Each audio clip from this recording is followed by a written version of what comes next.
నమస్తే friends, welcome back to Shreshta kitchen. నేను మీ రవలి. ఇవాళ ఒక టేస్టీ కర్రీ రెసిపీ చూపించబోతున్నాను. ఇదేమన్నా దొండకాయ మసాలా కర్రీ అనమాట. చాలా అంటే చాలా టేస్టీగా యమ్మీగా ఉంటుంది. ఎప్పుడు రెగ్యులర్గా చేసుకునే దొండకాయ కర్రీ కాకుండా ఇలా డిఫరెంట్గా ట్రై చేయండి. చాలా అంటే చాలా టేస్టీ గ్రేవీతో సూపర్గా ఉంటుంది. ఇది ఎలా చేసుకోవాలో సింపుల్గా చూపించేస్తాను. నేను ఇక్కడ స్టవ్ మీద ఒక ప్యాన్ పెట్టేసుకొని ఒక 2 స్పూన్స్ అంతా ఆయిల్ వేసుకున్నాను. ఆయిల్ హీట్ అయ్యాక ఇక్కడ చూడండి, నేను దొండకాయల్ని ఇలా రౌండ్గా కట్ చేసి తీసుకున్నాను. మీరు కావాలంటే ఒక స్లిట్ పెట్టేసుకొని దొండకాయల్ని అలాగే ఫ్రై కూడా చేసుకొని తీసుకోవచ్చు, లేదా పొడువుగా కట్ చేసుకుంటాం కదా అలా అయినా చేసుకోవచ్చు. నేనైతే ఇలా రౌండ్గా కట్ చేసుకొని ఇందులోకి వేసుకున్నాను. ఒకసారి బాగా కలిపేసుకున్నాక ఇందులోకి కొంచెం నేను ఇక్కడ సాల్ట్ వేసాను. ఈజీగా దొండకాయలు మగ్గిపోతాయి. ఇలా బాగా కలిపేసుకుందాం. ఇప్పుడు అవి మగ్గుతూ ఉన్న సమయంలో నేను ఇక్కడ చూడండి, ఒక బౌల్లో ఒక 2 స్పూన్స్ అంతా కారం వేసుకున్నాను. అలాగే 1 స్పూన్ అంతా కాశ్మీరీ మిర్చి పౌడర్, ఒక 1/2 స్పూన్ అంతా పసుపు, ఒక 1 స్పూన్ అంతా ధనియాల పొడి వేసి ఇలాకి కొన్ని వాటర్ వేసేసుకొని ఒకసారి బాగా కలిపేసుకొని దీన్ని మనం మంచిగా పేస్ట్ లాగా చేసుకొని పక్కన పెట్టుకుందాం. కాశ్మీరీ మిర్చి పౌడర్ వాడడం వల్ల మనకు కర్రీకి కలర్ చాలా బాగా వస్తుంది. ఇది లేకపోతే మీ దగ్గర అది స్కిప్ చేసి రెగ్యులర్ కారం పొడి ఇంకొక స్పూన్ వేసుకోవచ్చు. ఇలా పేస్ట్ లాగా చేసుకొని దీన్ని మనం పక్కన పెట్టేసుకుందాం. ఇక్కడ చూడండి, దొండకాయలు అనేటివి ఒక 80% వరకు మంచిగా మనం మగ్గించి తీసుకోవాలి. ఇది మెయిన్ స్టెప్ అనమాట. ఇది మంచిగా మగ్గకపోతే మనకు గ్రేవీ రెడీ అయ్యాక దొండకాయలు వేస్తాం కాబట్టి అది సరిగ్గా ఉడకదనమాట. ఇక్కడ మనం మంచిగా మగ్గించుకొని ఒక ప్లేట్లోకి తీసుకొని సపరేట్గా పెట్టేసుకుందాం. ఇప్పుడు మిగతా ప్రాసెస్ చూపించేస్తాను. నేను ఇదే ప్యాన్ని మంచిగా క్లీన్ చేసి తీసుకున్నాను. ఇక్కడ ఇందులోకి ఒక 3 స్పూన్ల నేను ఇక్కడ ఆయిల్ వేసాను, 3 టేబుల్ స్పూన్లు. అందులోకి ఒక 1 స్పూన్ అంత జీలకర్ర వేసేసుకొని అది బాగా వేగాక ఇక్కడ చూడండి, నేను ఒక పెద్ద సైజు 2 ఉల్లిపాయలు తీసుకున్నాను. అది మంచిగా సన్నగా కట్ చేసుకొని ఇందులోకి వేసేసుకోవాలి. ఉల్లిపాయలు వేగుతున్న సమయంలో ఇందులోకి ఒక 2 పచ్చిమిర్చిని ఇలా సన్నగా కట్ చేసుకొని వేసేసుకోవాలి. ఇలా ఇవన్నీ కూడా మంచిగా కొంచెం రంగు మారేంత వరకు ఉల్లిపాయలని బాగా వేయించుకున్నాక ఇందులోకి ఒక 1 స్పూన్ అంతా అల్లం వెల్లుల్లి పేస్ట్ వేసుకుందాము.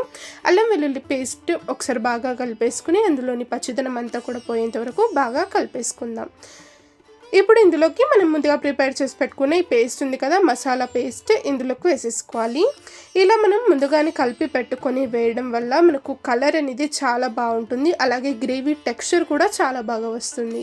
ఇలా ఇది వేసుకున్నాక నేను ఇక్కడ చూడండి, ఒక 3 చిన్న సైజ్ టమాటాలను ఇలా ప్యూరీ లాగా చేసుకొని తీసుకున్నాను. అంటే మిక్సీ జార్లో వేసుకొని పేస్ట్ లాగా చేసుకొని ఇందులోకి వేసుకున్నాను. మీరు కావాలంటే టమాటాను సన్నగా ముక్కలుగా తరుక్కొని అయినా వేసుకోవచ్చు.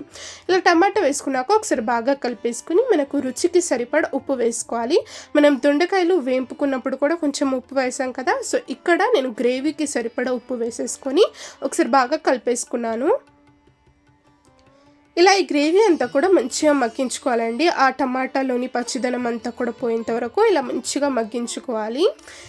చూసారా, మంటను మీడియం ఫ్లేమ్లో పెట్టేసుకొని ప్రాసెస్ అంతా కూడా చేసుకోవాలి. ఇక్కడ ఇలా ఈ గ్రేవీ అంతా కూడా మారాక నేను స్టవ్ని మొత్తం లో ఫ్లేమ్లో పెట్టేసుకున్నాను. ఇప్పుడు ఇక్కడ ఒక బౌల్ అంతా నేను పెరుగు తీసుకున్నాను. పెరుగును ఒకసారి మనం మంచిగా కలిపేసుకొని ఏం ఉండలు లేకుండా ఒకసారి బాగా కలిపేసుకొని ఇందులోకి వేసుకోవాలి. ఒక 3 టేబుల్ స్పూన్లే పెరుగు వేస్తాను. పెరుగు వల్ల మంచి టెక్స్చర్ వస్తుందండి ఈ కర్రీకి.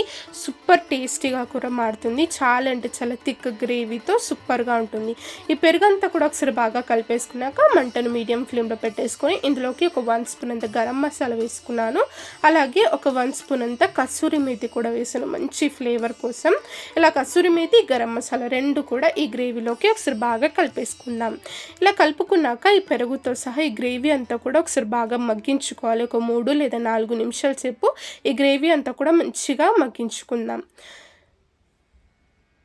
ఇలా ఈ గ్రేవీ అంతా కూడా బాగా మగ్గాక మనం ముందుగా వేయించి పెట్టుకుని ఈ దొండకాయలన్నీ కూడా ఇందులోకి వేసేసుకొని ఒకసారి బాగా కలిపేసుకొని మూత పెట్టుకొని ఒక 2 నిమిషాల సేపు మంచిగా ఈ గ్రేవీలో దొండకాయల్ని మగ్గించుకోవాలి. ఇలా నేను ఇక్కడ మూత పెట్టేసుకొని ఒక 2 మినిట్స్ తర్వాత నేను ఇక్కడ చూపిస్తున్నాను. ఇలా ఒకసారి బాగా కలిపేసుకుందాం. దొండకాయలతో సహా ఈ గ్రేవీ అంతా కూడా ఒకసారి బాగా కలిపేసుకొని ఇందులోకి ఒక 2 కప్స్ అంతా వాటర్ నేను ఇక్కడ వేస్తున్నాను. ఇలా వాటర్ వేసేసుకొని ఒకసారి బాగా కలిపేసుకొని మూత పెట్టుకొని గ్రేవీ అంతా కూడా చిక్కపడే వరకు మంచిగా దీన్ని మనం మగ్గించుకోవాలి. సో నేను ఇక్కడ ఒక 5 మినిట్స్ తర్వాత నేను ఇక్కడ మూత తీసి చూపిస్తున్నాను. మనకు దొండకాయలు కూడా సాఫ్ట్‌గా మగ్గిపోయాయి. అలాగే మనకు గ్రేవీ కూడా సూపర్ థిక్‌గా చాలా అంటే చాలా పర్ఫెక్ట్‌గా రెడీ అయిపోయింది. ఆయిల్ కూడా పైకి రిలీజ్ అయిపోయింది చూసారు కదా! సో ఫైనల్‌గా నేను ఇక్కడ కొంచెం కొత్తిమీర తరుగు వేసేసి ఒకసారి బాగా కలిపేసుకొని ఇలా సర్వ్ చేసేసుకుంటున్నాను. సింపుల్‌గా మనకు దొండకాయ కర్రీ అనేది రెడీ అయిపోతుంది. కొంచెం స్పెషల్‌గా, ఈజీగా, సింపుల్‌గా ఉంటుంది. మీరెప్పుడు రెగ్యులర్‌గా చేసుకునేలాగా కాకుండా ఇలా ట్రై చేయండి. సూపర్‌గా ఉంటుంది.